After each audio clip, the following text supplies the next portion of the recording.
السلام عليكم. طبعا كلنا عارفين بالحملة اللي صارت ضد السيسي الأيام هذه، وراح أعلمكم بالسنوات الجاية. وأنا بتكلم من واقع تجربة، مو بفلان قال لي ولا لمس جالسين الاستراحة قاعدين نسولف. أنا كنت موظف عندهم مدة 2.5 أو 3 سنوات. يوم كنت موجود أنا عندهم كنت خدمة عملاء، وأشوف ظلم العميل بشكل ما تتصورون، وما في إنصاف أبد أبد أبد. وكان في عندنا قسم اسمه قسم التسويق، والأغلبية اتصلوا عليهم طبعا، اللي هو رقم 900. أعلمكم إيش موضوع الرقم ذا. طبعا حنا بخدمة عملاء اللي هي سماعة، كول سنتر، يعني نستقبل باليوم 150 مكالمة وفوق، وجع راس يعني. فيطلبون موظفين منا، ولك ليمت معين باليوم، 15 عميل لازم تضيف لهم خدمات بأي طريقة، ولا بترجع للسماعة. طيب تقولون وش الموضوع؟ يعني عادي، تسويق عادي ذا. طبعا مجرد ما يتصل عليك ورديت، مضاف الخدمة لك غصبا عليك سواء رضيت ولا ما رضيت. انا اقول لكم شلون. طبعا مطلوب منا 15 عميل اضافه خدمات. طبعا نهايه الدوام يكون 12 عميل اضفناهم، باقي 3. لو ما اضفت رجعت السماعه بكره. فاعلمكم شو نسوي حنا.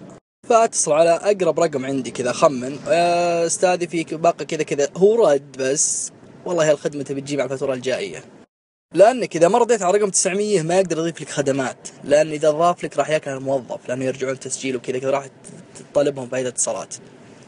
بس لا رديت على رقم 900، اعرف ان بيجيك فواتير الليل، بتضاف لك خدمات انت ما تدري عنها، لانه لازم اتمم المطلوب من ال 15 عميل باليوم.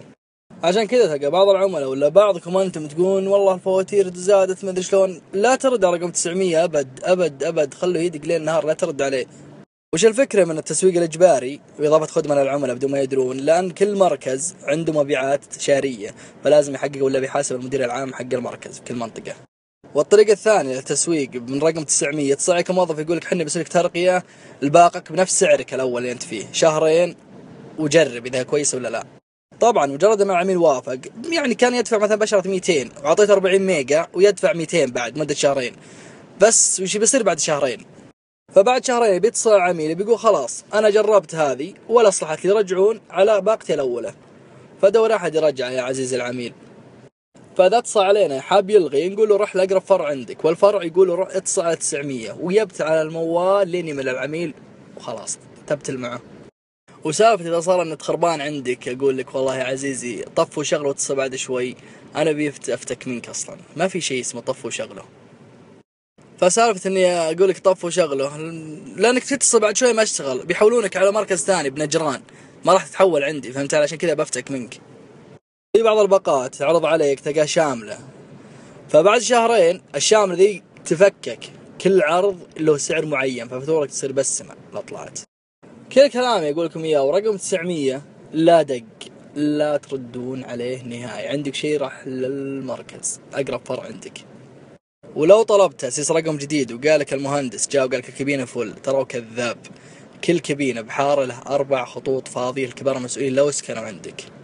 واي مشكلة تواجهك واتصلت على الاعطال قالك الموظف خلاص احنا اجرنا العمل عليا وراح تشتغل معك، لا تسكر لين تشتغل، لانه كذاب راح يحسب الوقت عليه. انه معه بالمكالمة الواحدة 3 دقائق مع العميل، لا زاد راح يصير عليه مخالفة. فلا يصرفونكم الله يرحم والديكم.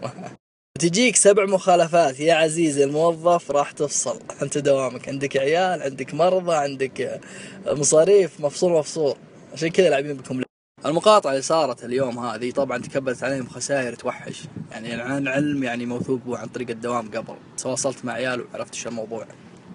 فلا يهمكم، لا اعلنوا قال احنا الشركة الأولى وحنا مدري شلون، تراهم فاحطين على الريوس، يعني على الرمق الأخير، بس همتكم عاد. الحمد لله الله أغنان عنهم. وأنا والله كم واحد من العيال والله ما قسم بالله ما رضينا باللي نشوفه، لأن ما في شيء من رواتبنا صافي صراحة، والله ما ندون يروح. وبوقتها حنا مجبورين صراحة، يعني لا أحد يلومن، يعني مجبورين على الشيء هذا، سوي كذا ولا برا، سوي كذا ولا برا. بس الحمد لله يعني على كل حال. ولا كانت الرواتب يعني ضخمة يعني حليلي، يعني راتب أساسي من غير مبيعات وكذا تصفي مبلغ كبير بشر، بس والله ما ندون نروح سحت. وأخيرا الله يعطيكم العافية على الاستماع الحسن وكويس. وأنا حبيت أعطيكم اللي عندي من واقع تجربة، فالله يعطيكم ألف عافية.